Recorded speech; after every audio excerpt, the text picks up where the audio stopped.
এটা কোনো কাজেরই না। আরে ভাই, এই বাইকটা বড় কেমন করে হয়ে গেল? এটা সত্যিই তো বড় হয়েছে। এই সব কিছু হলো কেমন করে? আরে বুঝতে পেরেছি, এই গোলের ভিতরে কোনো একটা জাদু আছে।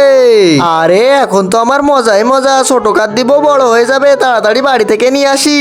আরে ওই ছেলেটা এই গোলের কাছে কি করছে? এই দাঁড়া।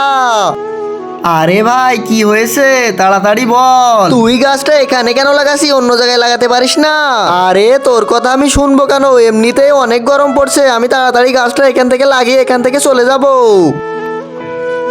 আরে এ তো আমার কোনো কথাই শুনছে না। এ যদি এই গোলের কথা জানতে পারে তাহলে তো সবকিছু শক্তি চলে যাবে। দাঁড়া, এখন দেখাবো মজা। তার আগে নিচের সাবস্ক্রাইব বাটনটা কেউ যদি সাবস্ক্রাইব করে দেয় তাহলে তার বাবা মা অনেকদিন বাঁচবে। আর যারা ভিডিওতে লাইক করবে তাদের মনের আশা যেন পূরণ হয়, আমি দোয়া করে দিলাম। বন্ধুরা, তোমরা যদি দ্বিতীয় পার্ট দেখতে চাও কমেন্টে জানিয়ে যাও।